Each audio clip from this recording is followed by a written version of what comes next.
Hello વિદ્યાર્થી મિત્રો, તો આપ સૌનું ફરીથી સ્વાગત છે કેમેસ્ટ્રી ક્લાસીસમાં. મારું નામ છે પરિમલ ગામિત અને આજે આપણે આ વિડીયોમાં અભ્યાસ કરવા જઈ રહ્યા છીએ ધોરણ 12નું રસાયણ વિજ્ઞાન, જેનું ચેપ્ટર 1 છે ઘન અવસ્થા. તો એનો ભાગ 4 લઈને આવી રહ્યા છે. તો આ વિડીયોમાં આપણે વાત કરવા જઈ રહ્યા છીએ ઘન પદાર્થોના વિદ્યુતીય ગુણધર્મો. કે આપણા ઘન પદાર્થો, આપણને ખબર જ છે કે અમુક પદાર્થો વાહક હોય છે, અમુક પદાર્થો અવાહક હોય છે, અમુક અર્ધવાહક હોય છે. એ બધું તમે આગળના ધોરણોમાં અભ્યાસ કરી ચૂક્યા છો.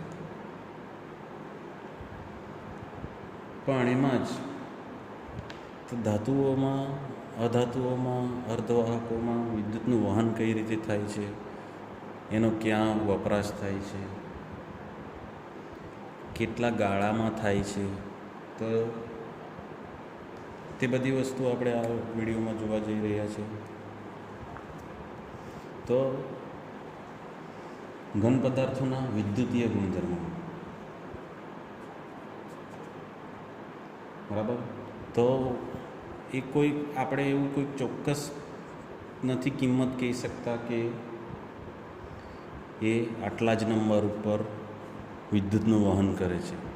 તો એ કોઈક ચોક્કસ ગાળો છે કે આટલા ઓહમથી આટલા ઓહમ એ વિદ્યુતનું વહન કરે છે, બરાબર. એટલે વિદ્યુતીય ગુણધર્મોમાં શું આવે છે કે તે વિદ્યુત વાહકતાનો ગાળો પ્રદર્શિત કરે છે.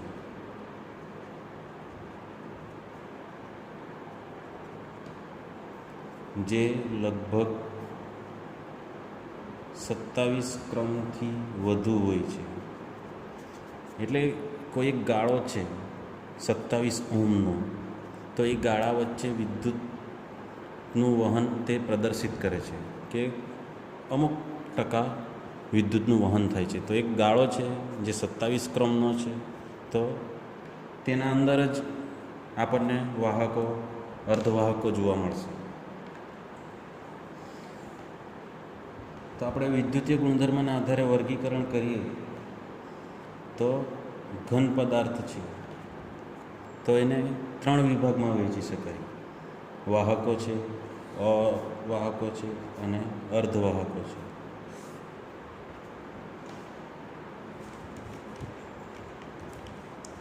ઠીક છે, આપણા પાસે 3 છે. તો સૌથી પહેલું છે વાહકો. તો વાહકો કોને કહેવાય કે જે ઘન પદાર્થો, આ ખાસ યાદ રાખજો, 10⁴ થી 10⁷ ઓહમ ઇન્વર્સ, મીટર ઇન્વર્સ ગાળામાં વાહકતા દર્શાવે. 10⁴ to 10⁷ ઓહમ ઇન્વર્સથી મીટર ઇન્વર્સ, તો તેને વાહકો કહેવામાં આવે. ઠીક છે. અને આપણે જો જોવા જઈએ ધાતુઓમાં, તો ધાતુઓનો વાહકતાનો ક્રમ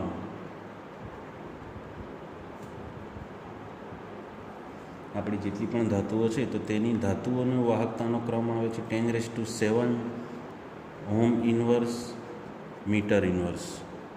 ઠીક છે. ખાલી ધાતુઓ માટે પૂછેલું હોય તો 10⁴ to 10⁷ શેના માટે છે?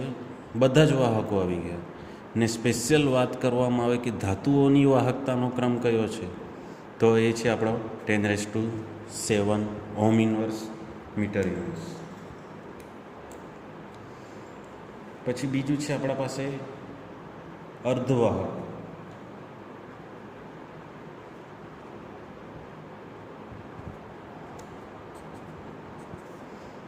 બરાબર.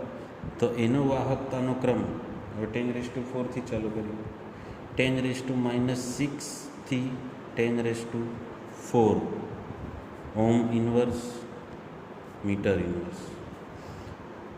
તો અર્ધવાહકો છે તો એમનો વાહકતાનો ગાળો કયો છે? 10⁻⁶ થી 10⁴. અને લાસ્ટ છે આપણા પાસે અવાહકો.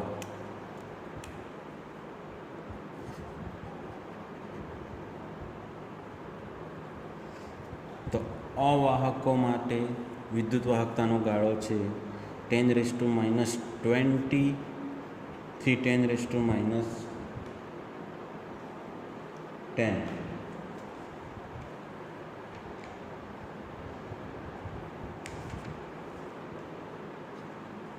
ઓમ ઇન્વર્સ મીટર ઇન્વર્સ. તો તમને નાના પ્રશ્નોમાં પૂછી શકે છે કે વાહકોનો ક્રમ કયો છે, અર્ધવાહકોનો ક્રમ કયો છે, અવાહકોનો ક્રમ કયો છે. તો અવાહકોનો છે 10⁻20 થી 10⁻10, અર્ધવાહકોનો છે 10⁻6 થી 10⁴, અને વાહકો માટે છે 10⁴ થી 10⁷. અને સ્પેશિયલ પૂછેલું હોય કે ધાતુઓનો વાહકતાનો ક્રમ કયો છે? તો ધાતુઓનો છે 10⁷ ઓમ ઇન્વર્સ મીટર ઇન્વર્સ. એટલે આ આપણો ગાળો જે છે 27 ક્રમનો ગાળો,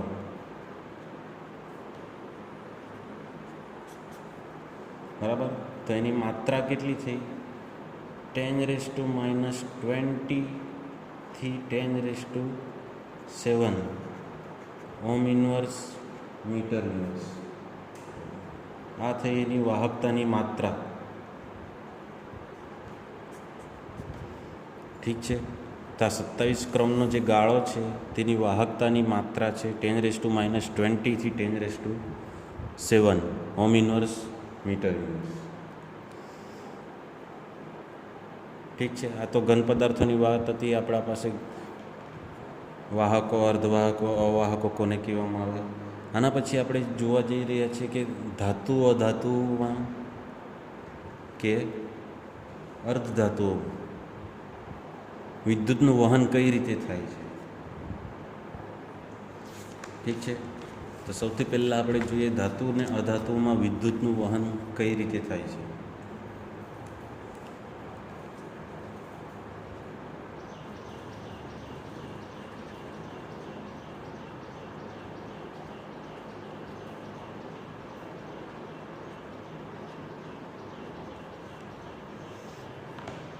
ઠીક છે. ધાતુઓમાં વિદ્યુતનું વહન, અથવા આને એવો ક્વેશ્ચન પણ પૂછાય છે કે ધાતુઓમાં પટ્ટ સિદ્ધાંત સમજાવો.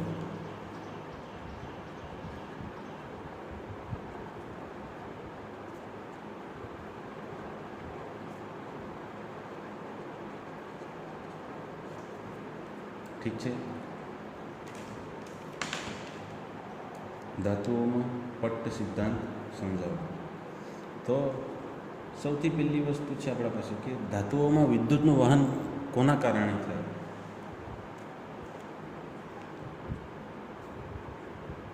તો ધાતુઓમાં વિદ્યુતનું વહન કાં તો એ ઇલેક્ટ્રોન વડે થાય અથવા એમાં રહેલા આયનોના હિલચાલ પ્રમાણે, હિલચાલના કારણે. એટલે કોઈ પણ આપણી ધાતુઓ હોય, અધાતુઓ હોય, તો એમાં શું થાય કે એમાં રહેલા જેટલા પણ ઇલેક્ટ્રોન છે એના કારણે વિદ્યુતનું વહન થાય, અથવા તો અંદર રહેલા આયનો હોય તો એ આયનોની હિલચાલને કારણે વિદ્યુતનું વહન થાય છે.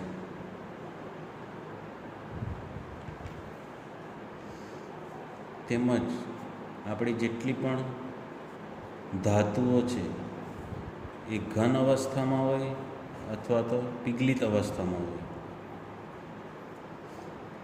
બરાબર.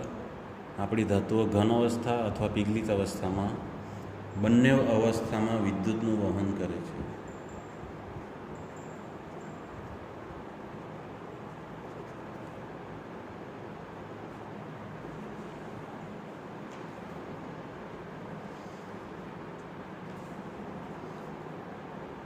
હવે વિદ્યુતનું વહન જ્યારે પણ થતું હોય, બરાબર,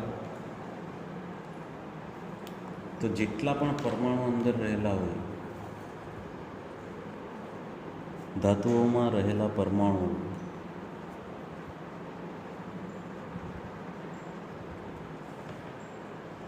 બરાબર, તો એની સંયોજકતા કોષમાં કેટલા ઇલેક્ટ્રોન છે, સંયોજકતા કોષમાં પ્રાપ્ય ઇલેક્ટ્રોન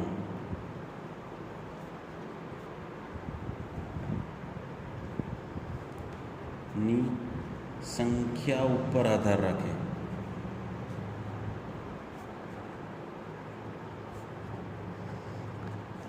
ધારો કે કોઈ પણ ધાતુ છે એની બાહ્યતમ કક્ષામાં 4 ઇલેક્ટ્રોન છે તો એ પ્રમાણે વહન કરશે. જો એની બાહ્યતમ કક્ષામાં 5 ઇલેક્ટ્રોન છે તો એ વિદ્યુતનું વહન વધારે કરશે. એવી જ રીતે 6 ઇલેક્ટ્રોન હોય તો એ વિદ્યુતનું વહન વધારે કરશે.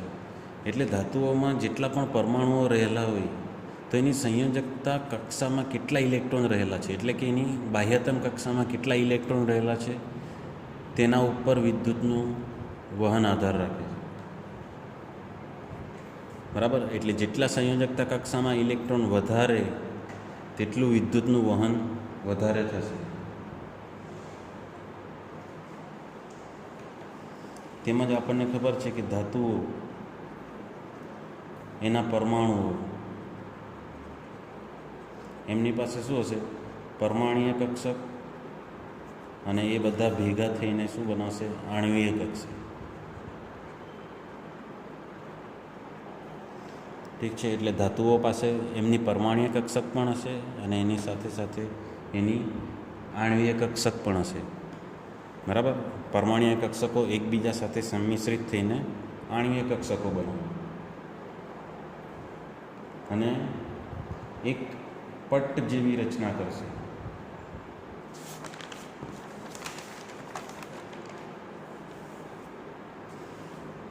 જેમ કે જો આ એક પટ્ટ છે,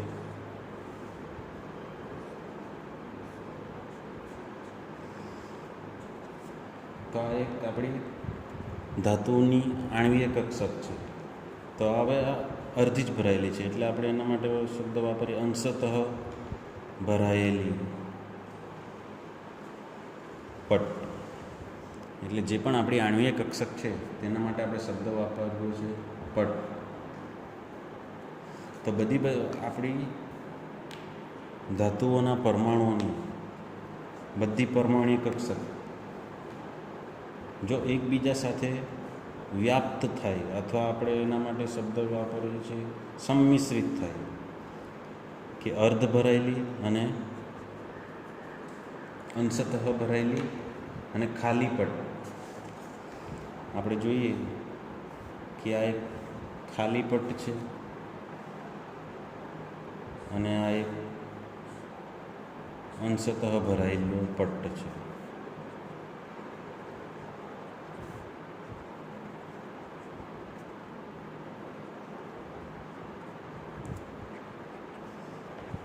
ઠીક છે, તો આ રીતે બે પટ્ટ હોય છે, એક ખાલી હોય છે, એક અંશતઃ ભરાયેલો હોય છે.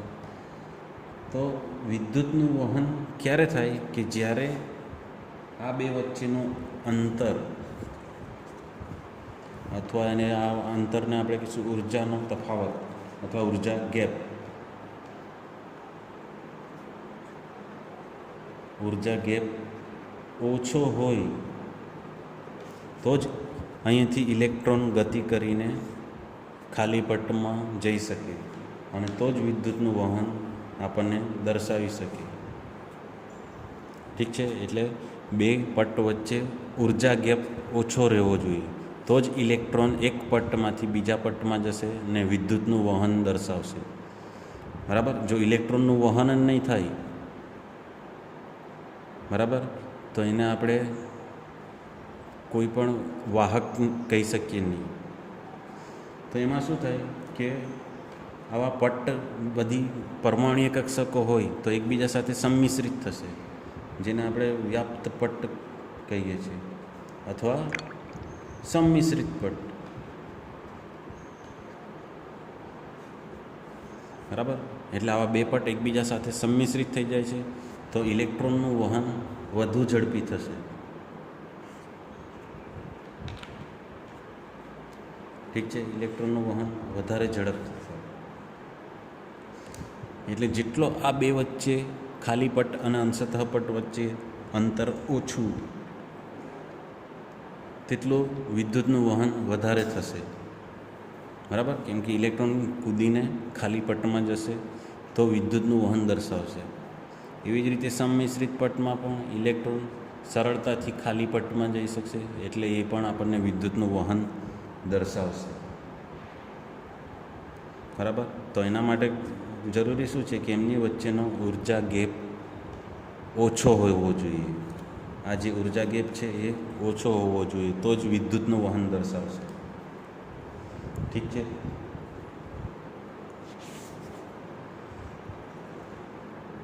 એટલે આ ગેપ જેટલો ઓછો તેટલું વિદ્યુતનું વહન વધારે, ને ઉર્જા ગેપ જેટલો વધારે મોટો તેટલું વિદ્યુતનું વહન ઓછું થશે.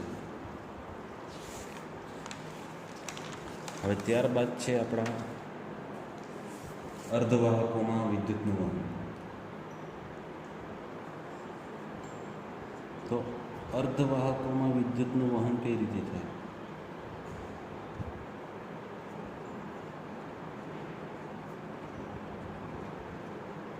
તો હાલમાં જ આપણે પટની વાત કરી કે ખાલી પટ હોય અને અંશતઃ ભરાયેલો પટ હોય.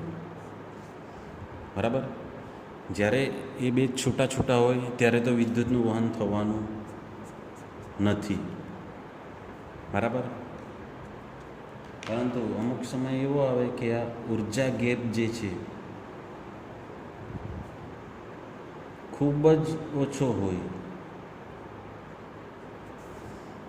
બરાબર, ખાલી ભરાયેલો પટ અને અંશતઃ ભરાયેલો પટ, એ બંને વચ્ચે જો ઉર્જા ગેપ ખૂબ જ ઓછો હોય તો અમુક ઇલેક્ટ્રોન એવા હોય કે જે કૂદીને ખાલી પટમાં જઈ શકે અને થોડા પ્રમાણમાં વિદ્યુતનું વહન દર્શાવે. બરાબર, એટલે થોડા પ્રમાણમાં જ વિદ્યુતનું વહન દર્શાવે, એના કારણે એને અર્ધવાહકો કહેવામાં આવે છે. જો આ ઉર્જા ગેપ ખૂબ વધુ હોય તો તેને અવાહક કહેવામાં આવે. બરાબર, આપણે ત્રણ વચ્ચે ડિફરન્સ લખી લઈએ કે જો એકબીજા સાથે સંમિશ્રિત થયેલું હોય તો એ વાહકો હોય. બરાબર, ખાલી પટ અને અંશતઃ ભરાયેલો પટ, જો એ બે એકબીજા સાથે સંમિશ્રિત હોય અથવા વ્યાપ્ત હોય તો એને શું કહેવાશે? વાહકો. પછી બીજું છે કે ખાલી પટ અને અંશતઃ ભરાયેલો પટ, તો એમની વચ્ચેનો ઉર્જા ગેપ જે છે ખૂબ ઓછો હોય તો ઇલેક્ટ્રોન અમુક ટકા ઇલેક્ટ્રોન કૂદીને ખાલી પટમાં જઈ શકે. બરાબર, એટલે થોડા પ્રમાણમાં વાહકતા દર્શાવે તો એને આપણે કહીશું અર્ધવાહકો. ઠીક છે ને? એવી જ રીતે ખાલી પટ અને અંશતઃ ભરાયેલો પટ, તો એમની વચ્ચેનો ઉર્જા ગેપ જે છે એ ખૂબ જ વધુ હોય.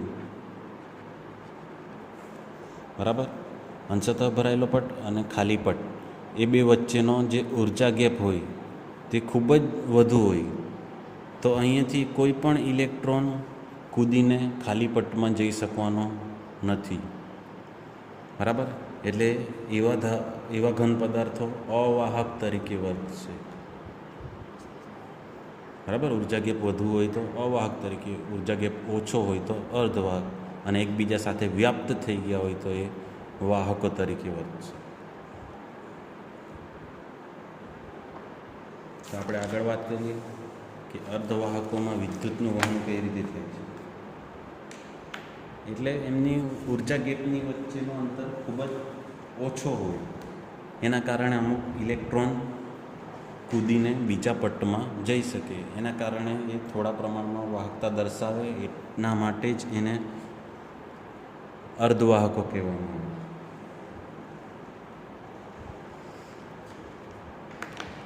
અને આપણા જે અર્ધવાહકો છે તો એનું તાપમાન વધારવામાં આવે, બરાબર.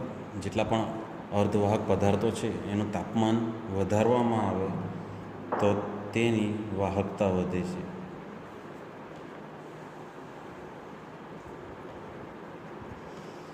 તાપમાન વધારતા અર્ધવાહકોમાં તેની વાહકતા વધે, કેમ કે જે આપણે ઇલેક્ટ્રોનને એક પટ્ટમાંથી બીજા પટ્ટમાં કૂદવા માટે જે ઉર્જા જોઈએ છે તે તાપમાન પરથી તેને મળી રહે છે. એટલે આપણા ઇલેક્ટ્રોનને ઉર્જા વધારે મળવાથી એ વધારે ઇલેક્ટ્રોન કૂદીને બીજા પટ્ટમાં જઈ શકશે, એટલે તેની વાહકતા વધશે. આવી વર્તણૂકના આપણા પાસે એક્ઝામ્પલ કયા છે કે જે આવી વર્તણૂક દર્શાવે? તો સિલિકોન અને જર્મેનિયમ જે છે તો તે આ પ્રકારની વર્તણૂક દર્શાવે છે કે એમનું જ્યારે તાપમાન વધારવામાં આવે તો એ વિદ્યુતનું વહન વધારે કરે છે, અથવા એને અર્ધવાહકો પણ કહેવામાં આવે છે, સિલિકોન અને જર્મેનિયમ. એટલે તેને તાપમાન વધારવામાં આવે છે એટલે વિદ્યુતનું વહન વધુ કરે છે, એટલે તેમને આંતરિક અર્ધવાહકો પણ કહેવામાં આવે છે. તો આપણા આંતરિક અર્ધવાહકો કયા છે? સિલિકોન અને જર્મેનિયમ. એમને આંતરિક અર્ધવાહકો પણ કહેવામાં આવે છે.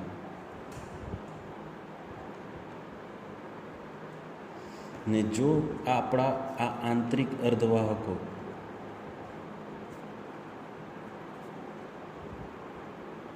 એની વાહકતા આપણે વધારવી હોય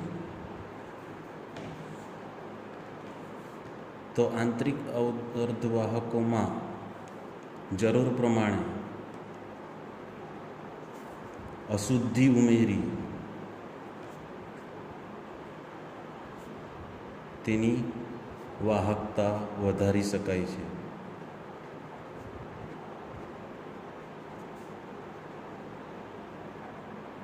એટલે સિલિકોન અને જર્મેનિયમ જે છે તો તેમાં અમુક બીજા ધાતુઓની અશુદ્ધિ ઉમેરવામાં આવે તો તેમની વાહકતા વધારી શકાય. ને આ ક્રિયાને કહેવામાં આવે છે ડોપિંગ.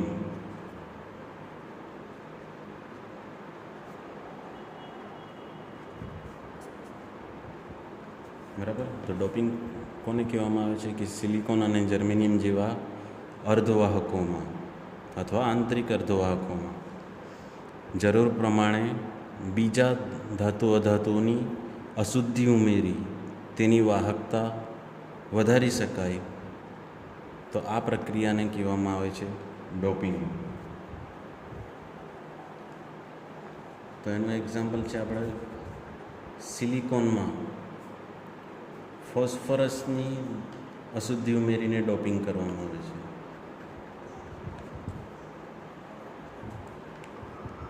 અને જર્મેનિયમમાં આર્સેનિકનું ડોપિંગ કરીને એની વાહકતા વધારવામાં આવે છે. બરાબર. સિલિકોનમાં ફોસ્ફરસની અશુદ્ધિ ઉમેરવામાં આવે છે અને જર્મેનિયમમાં આર્સેનિકનું ડોપિંગ કરીને તેમની વાહકતા વધારી શકાય છે.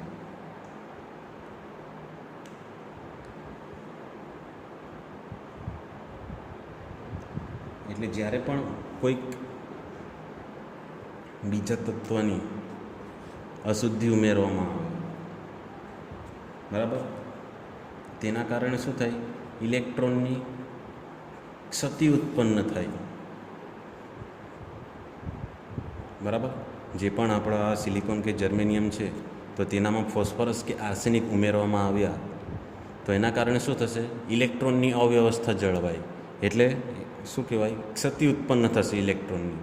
તો આવી ક્ષતિ બે પ્રકારની છે: ઇલેક્ટ્રોન સમૃદ્ધ અશુદ્ધિ અને ઇલેક્ટ્રોન ઋણ ક્ષતિ. ઇલેક્ટ્રોન સમૃદ્ધ અશુદ્ધિ અને બીજી છે ઇલેક્ટ્રોન ઋણ અશુદ્ધિ.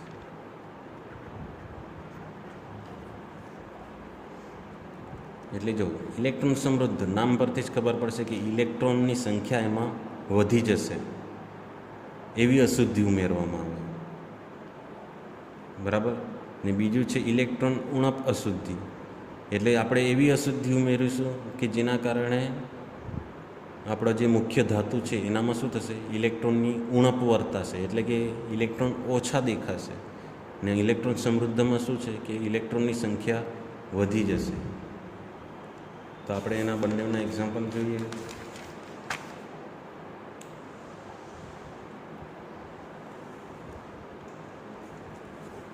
તો જો પહેલું છે આપણા પાસે ઇલેક્ટ્રોન સમૃદ્ધ અશુદ્ધિ.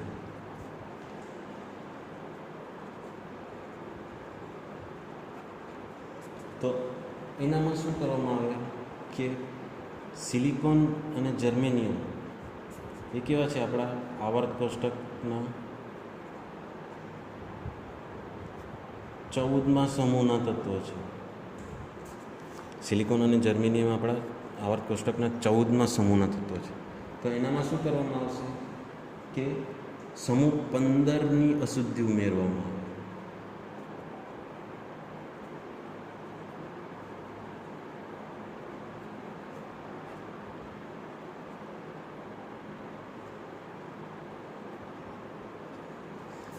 એટલે જે આપણા 14મા સમૂહના તત્વો છે એની અંદર 15મા સમૂહના તત્વની અશુદ્ધિ ઉમેરવામાં આવે છે. તો એમાં શું થશે કે સમૂહ 15ના તત્વો જેમ કે છે ફોસ્ફરસ અને આર્સેનિક, બરાબર. એમાં આપણે ફોસ્ફરસ કે આર્સેનિકની અશુદ્ધિ ઉમેરીએ તો ધારો કે આ જો સિલિકોનના પરમાણુઓ છે ને 14મા સમૂહના તત્વ છે, એટલે બાહ્યતમ કક્ષામાં 4 ઇલેક્ટ્રોન હશે, બરાબર. એટલે સિલિકોન શું કરશે, ધારો કે આપણે સિલિકોનના પરમાણુ છે તો એની બાહ્યતમ કક્ષામાં 4 ઇલેક્ટ્રોન છે, એટલે એ 4 સહસંયોજક બંધ બનાવશે. તો 1 2 3 અને 4, એટલે દરેક સિલિકોન પરમાણુ બીજા પાડોશી સાથે 4 સિગ્મા બંધ બનાવે છે. આ 1 2 3 અને 4.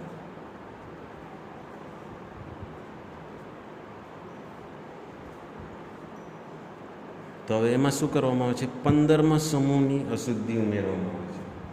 કે ધારો કે હવે સિલિકોનમાં આપણે આર્સેનિકની અશુદ્ધિ ઉમેરી, તો હવે અહીંયા શું થશે કે આ ઘણા બધા આપણા સિલિકોનના પરમાણુ છે, તો એમાં આપણે હવે આર્સેનિકની અશુદ્ધિ ઉમેરી છે. તો ધારો કે અહીંયા એક જગ્યાએ આપણો આર્સેનિકનો તત્વ ગોઠવાઈ ગયો, બાકીના બધા સિલિકોન છે. તો સિલિકોનની કેવી આદત છે, 4 સહસંયોજક બંધ બનાવવાનો. પણ હવે અહીંયા શું થશે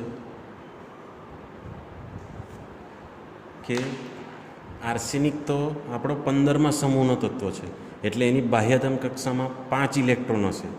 તો એ આપણો વધારાનો 5મો ઇલેક્ટ્રોન ક્યાં જશે કે આ સ્ફટિકની અંદર આમ અસ્તવ્યસ્ત ફરતો રહેશે. જો આર્સેનિકે 4 સિગ્મા બંધ તો બનાવી દીધા, આ 1 2 3 અને 4, બરાબર. 4 સહસંયોજક બંધ બની ગયા, પણ એની બાહ્યતમ કક્ષામાં કેટલા ઇલેક્ટ્રોન છે, 5. એટલે 5મો ઇલેક્ટ્રોન આ સ્ફટિકમાં ગમે ત્યાં ફરતો રહેશે. એટલે એના કારણે શું થશે કે સિલિકોન જેટલું પહેલાં વિદ્યુતનું વહન કરતું હતું તો તેના કરતાં હવે વધુ ઇલેક્ટ્રોનનું વહન કરશે, કેમ કે અહીંયા 1 ઇલેક્ટ્રોન હવે આ સ્ફટિકમાં વધારાનો આવી ગયો છે. તો એના કારણે હવે વિદ્યુતનું વહન વધારે થશે. તો હવે અહીંયા 1 ઇલેક્ટ્રોન વધારે છે, એટલે એને કહેવામાં આવ્યું કે ઇલેક્ટ્રોન સમૃદ્ધ અશુદ્ધિ, કે 1 ઇલેક્ટ્રોન વધારે છે આપણા સ્ફટિકમાં, એના કારણે વિદ્યુતનું વહન થાય છે, એટલે એને આપણે કીધું છે ઇલેક્ટ્રોન સમૃદ્ધ અશુદ્ધિ. એના પછી છે આપણા પાસે બીજું ઇલેક્ટ્રોન ઉણપ ક્ષતિ અશુદ્ધિ.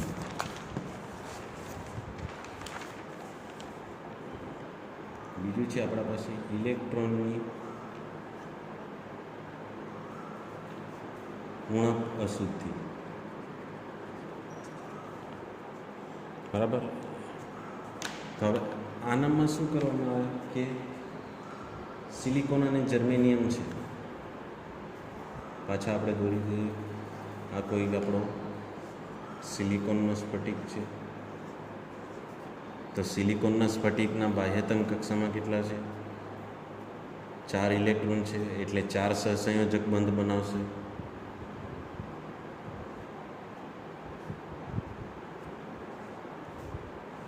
ઠીક છે. ફરીથી તેવું જ કે સિલિકોન આપણો 4 સહસંયોજક બંધ બનાવે છે, સિલિકોન અથવા જર્મેનિયમ. ઠીક છે. તો હવે શું કરવામાં આવે કે સિલિકોન 14મા સમૂહના તત્વ છે, સિલિકોન અને જર્મેનિયમ. તો એમાં ઉમેરવામાં આવશે 13મા સમૂહની અશુદ્ધિ.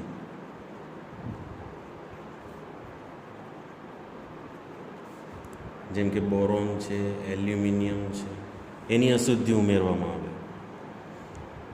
તો હવે શું થશે કે આ બધા આપણા તત્વો 14મા સમૂહના છે, સિલિકોન અને જર્મેનિયમ. ને બોરોન અને એલ્યુમિનિયમ એ આપણા 13મા સમૂહના તત્વો છે. તો આ સિલિકોન અને જર્મેનિયમ શું કરે છે? 4 સહસંયોજક બંધ બનાવશે.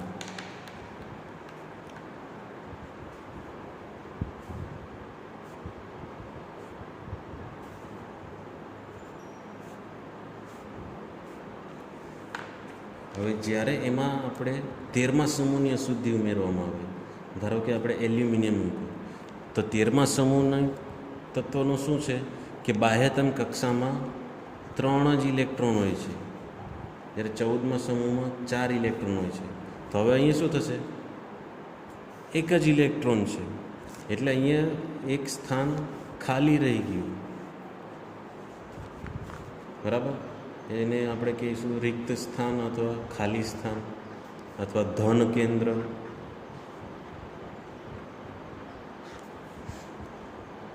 એટલે હવે શું થયું કે 14મા સમૂહના તત્વોમાં 13મા સમૂહની અશુદ્ધિ ઉમેરતા શું થાય છે? ઇલેક્ટ્રોનની ઉણપ વર્તાય છે. બરાબર. એક જગ્યા ખાલી પડી ગઈ, કેમ કે આપણા બધા સિલિકોન 4 બંધ બનાવે છે, જ્યારે આમની શક્યતા કેટલી છે? 3 જ બંધ બનાવવાની. એટલે એક સ્થાન એનું ખાલી રહી જાય છે.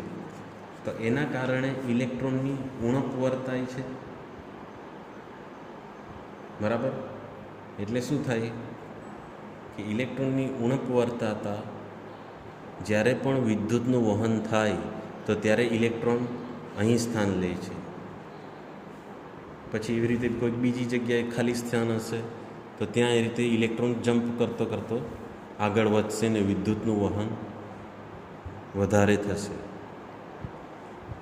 ઠીક છે. એટલે ઇલેક્ટ્રોનની ઉણપની અશુદ્ધિને કારણે પણ વિદ્યુતનું વહન વધારે જોવા મળશે. ઠીક છે. તો આ બે વસ્તુ હતી. હવે આપણે આગળ જોઈએ તો આ એક આપણું વસ્તુ થઈ ઇલેક્ટ્રોનની ઉણપવાળી ક્ષતિ. એટલે આ કેવી થશે? આપણે ધન વીજભારિત.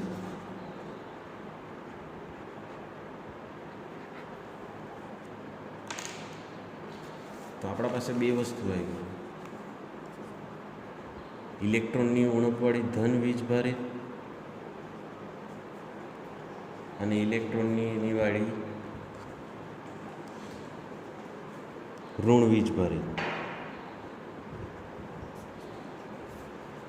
તો બે અશુદ્ધિ આપણે ઉમેરતા, જો 15મા સમૂહની અશુદ્ધિ ઉમેરી તો ઋણ વીજભારિત આપણને સ્ફટિક મેળવો, ને જો આપણે 13મા સમૂહના તત્વો ઉમેરવા તો ધન વીજભારિત મેળવો.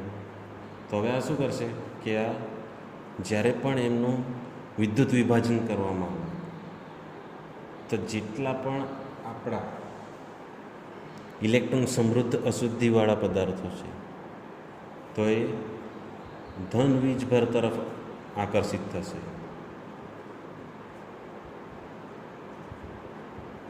જ્યારે પણ એનું વિદ્યુત વિભાજન કરવામાં આવે ત્યારે ધન વીજભારિત પ્લેટ તરફ આકર્ષાય અને આ ઋણ વીજભારિત પ્લેટ તરફ આકર્ષાશે.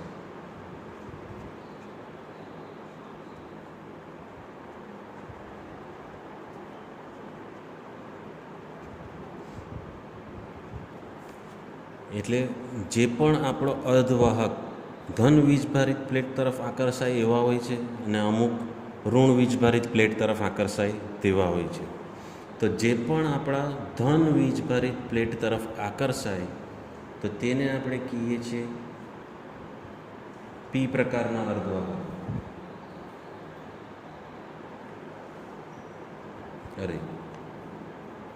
જેટલા પણ આપણા ઋણ વીજભારિત છે તો એને કહેવામાં આવશે એન પ્રકારના અર્ધવાહક.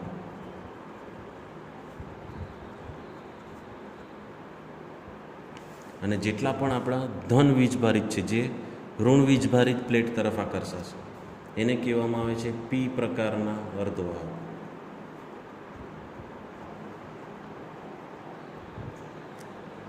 બરાબર. એટલે આપણા પાસે બે પ્રકારના અર્ધવાહક મળી ગયા કે જેમાં ઇલેક્ટ્રોન વધારે હોય તો તે એન પ્રકારના અર્ધવાહકને, જેનામાં ઇલેક્ટ્રોનની ઉણપ હોય તો તેને પી પ્રકારના અર્ધવાહક કહેવામાં આવે. ઠીક છે. તો હવે આ એન અને પી પ્રકારના અર્ધવાહકો કઈ રીતે બનાવવામાં આવે છે, તેનો ઉપયોગ શું છે એ જોઈએ.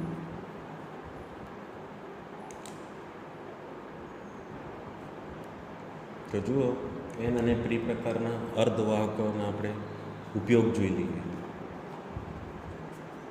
કે આવા અર્ધવાહકો બનાવવાનું કારણ શું છે. તો આપણા પાસે બે પ્રકારના અર્ધવાહકો છે, એન પ્રકાર અને બીજા છે પી પ્રકાર.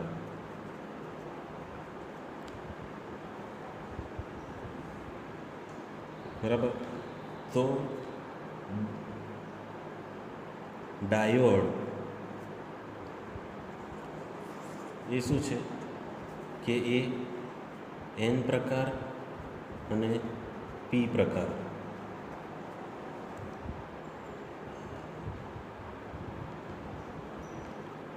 બંનેના સંયોગીકરણ છે. તો તમને પૂછવામાં આવે ડાયોડ શું છે, તો એન પ્રકાર અને પી પ્રકારના અર્ધવાહકનું સંયોગીકરણ છે. એટલે જ્યારે પણ એન પ્રકારનો અર્ધવાહક અને પી પ્રકારના અર્ધવાહકને સંયોગીકરણ કરીને બનાવવામાં આવે છે તો તેને શું કહેવામાં આવે છે, ડાયોડ. અને તે રેક્ટિફાયર તરીકે વપરાય છે.